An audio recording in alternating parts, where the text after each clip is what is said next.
Construction is still ongoing, as you may be able to hear. So, I really wanted to film a video today. I really wanted to talk to you guys. This is a very distracting studio at the moment. I've been finding it really hard to find some peace and quiet because there's always construction going on. If it's not the construction noise, it's these two who are now officially my studio dogs. Just won't leave each other alone. I have been working on a couple of commissions. This is one.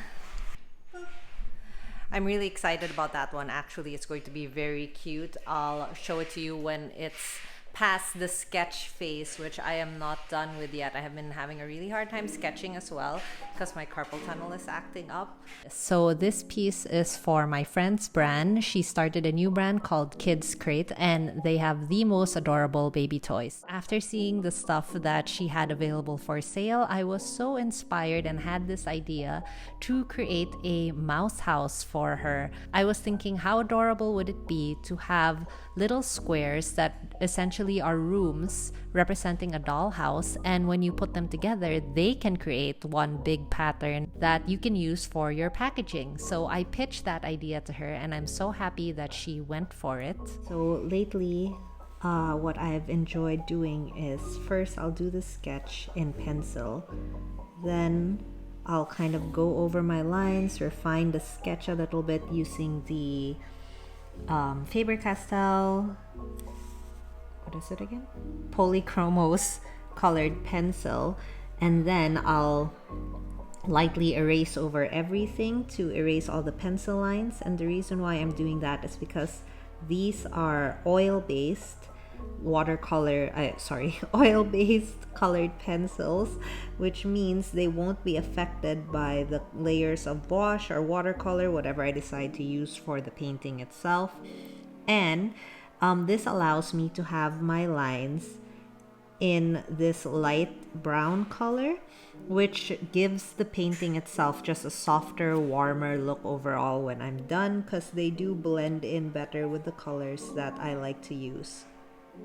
Another thing that I'm trying to keep in mind for this painting is that it is going to be a small repeating pattern. So although I do want there to be a lot of detail, because that's just going to be more fun for the viewer if they can look around and see that there's a lot going on in this little house, I don't want it to be so detailed that when it's printed small, it's just going to look messy and you won't be able to tell what's really going on in the image.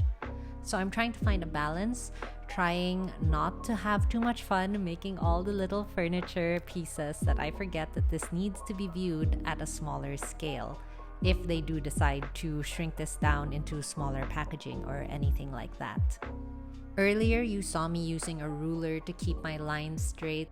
That's because a problem that I have when I'm drawing face down like this is that my lines tend to become askew and the perspective gets a little warped. So I'm using a ruler to make sure that my horizontal lines are actually horizontal and my vertical lines are actually vertical. But I'm not actually running the pencil up against the ruler. I'm just having the ruler next to the pencil and I'm still freehanding the line because I do like the little wobbly line that I can get by not having it so perfectly straight, because it gives it a more kind of homey, I don't know, I just feel like it gives the drawing a little bit more character.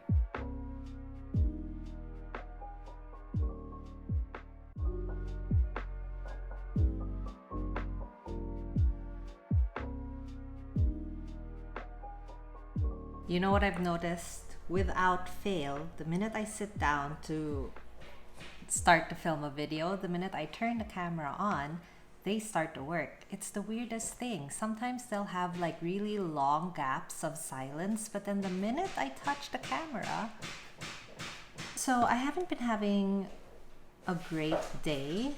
I actually had a really hard time just trying to make this sketch. I don't know, it's been such a struggle to draw and to stay motivated. And I think the reason is I'm quite an active person, but for the past week, I haven't really been doing my regular exercise because my brother got injured and he's my workout partner, and I'm also the type of person that can't seem to motivate myself to work out on my own. So I don't know, maybe that's why my energy levels have been so low, but also at the same time, maybe that's why my mood has been so horrible. And yesterday was just like the peak of it. Like, I just felt so annoyed and irritated, especially towards the end of the day. I am so meh these days, you know?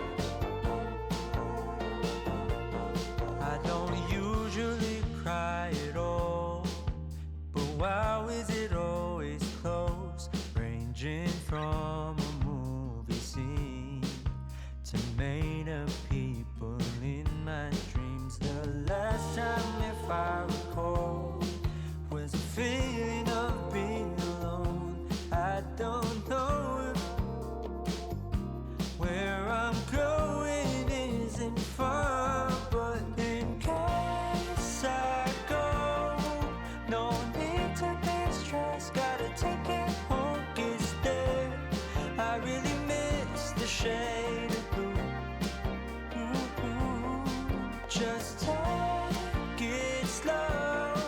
I'll wait to find love. Better hear the call again. For now, I will feel the ocean view,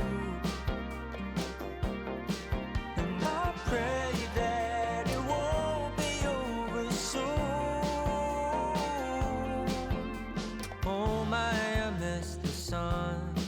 Just wait, it won't be too long till we arrive the coming day.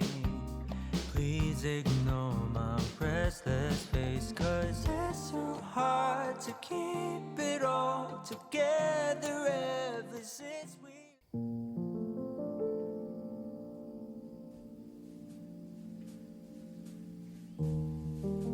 I left yesterday feeling kind of disappointed in the work that I had made. I just love the sketch so much, and when I painted it, it didn't turn out the way I wanted it to look in my mind. So I took a break and came back to it with fresh eyes the next day.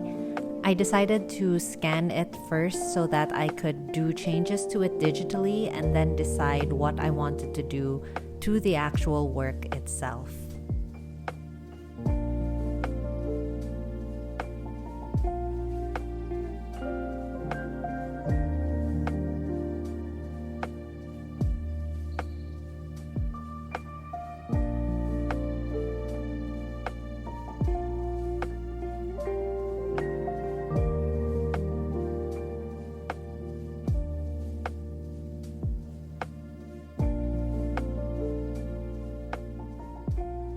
So I realized the problem was I had made the values of my image too similar, which caused my subject to get lost in the painting. And when I had darkened the mouse, he just kind of blended in with the background. So I decided to try and brightening him up, and immediately I could see such a big result.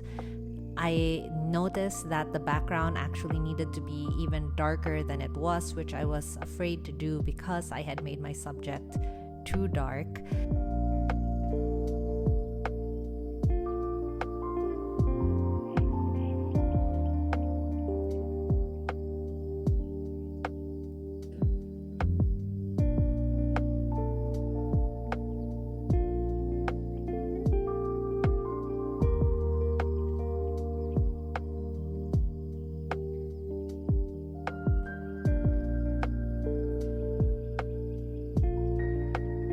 But after I had brightened up the subject, I saw that I could go even darker with the background.